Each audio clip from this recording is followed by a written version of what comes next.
राय star और उसकी पत्नी सुबह तक सो रहे थे। फिर दोनों अचानक नींद से उठकर नीचे जाने लगते हैं। नीचे आकर राय स्टार की पत्नी राय स्टार को बाय बाय करके कहती है, मैं अपनी सहेलियों के पास जा रही हूँ। फिर पत्नी जाकर अपनी बाइक में बैठती है और वहाँ से तेजी से निकल जाती है। रास्ते में चलते हुए उसे सामने व्हाइट 444 अपनी जीप पर खड़ा दिखाई देता है। व्हाइट 444 भारी आवाज में बोलता है, कोई बात नहीं, तेरे पास जितने भी पैसे हैं सब मुझे दे। पत्नी गुस्से में बोली, मैं पैसे वैसे नहीं दूंगी तुझे, जो करना है कर। मुझे पता है कि राय स्टार तेरा दुश्मन है। ये सुनकर व्हाइट 444 उसके पास बढ़कर उसके गले पर चाकू से वार कर देता है।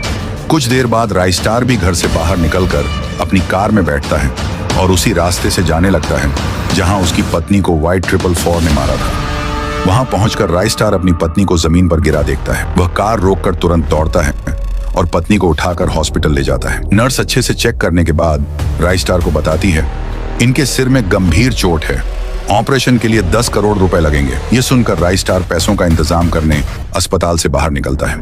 वह अपने पक्के दोस्त ज्ञान के घर पहुंचता है, जो बहुत अमीर था। राय स्टार दरवाजे की बेल बजाता है। ज्ञान दरवाजा खोलकर पूछता है, क्या हुआ?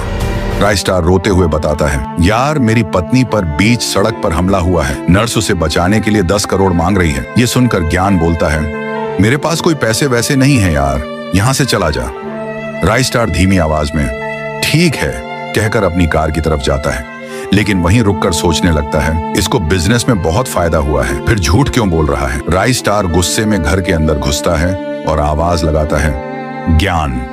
ज्ञान हड़बड़ी से उसकी तरफ देखता है। राय स्टार आंसू भरी आंखों से कहता है, अच्छा सिला दिया तूने, हर सुख दुख में मैंने तेरा साथ दिया और आज तू मुझे अकेला छोड़ गया। यह कहकर राय स्टार घर से बाहर निकल जाता है। फिर वह अपनी कार लेकर अज्जू भाई के गैराज पर पहुंचता है और कहता है, यह मेरी कार है 15 करोड़ की, तुम सिर्फ 10 करोड़ दे दो। अज्जू भाई को यह डील अच्छी लगती है और वह राय स्टार को 10 करोड़ दे देता है। राय स्टार पैसे लेकर अस्पताल पहुंचता है और नर्स को देता है। नर्स ऑपरेशन करके उसकी पत्नी को ठीक कर देती है। कुछ घंटों बाद पत्नी उठकर बैठ जाती है। राय स्टार पूछता है, तुम्हारा ऐसा हाल किसने किया? पत्नी कहती है, व्हाइट 444, क्योंकि व्हाइट 444 दुनिया का सबसे खतरनाक गुंडा था। उसकी टॉप गाड़ियां थीं और हजारों गुंडे उसके लिए काम करते थे, लेकिन राय स्टार उनसे डरा नहीं। राय स्टार ने उसी पर चाकू फेंका जिसमें जहरीली गैस थी। गैस चारों तरफ फैल गई और सब जगह सफेद सफेद धुआं भर गया। उस गैस से व्हाइट 444 के सारे गुंडे वहीं मर गए। राय स्टार ने दूसरा चाकू उठाकर व्हाइट 444 की तरफ फेंका और उसका सिर धड़ से अलग हो गया। तो दोस्तों, अगर राय स्टार की यह स्टोरी आपके दिल को छू गई हो तो इस वीडियो पर 1 लाख लाइक ठोक दो, चैनल को सब्सक्राइब करो और कमेंट बॉक्स में जरूर लिखो, मैंने सब्सक्राइब किया है।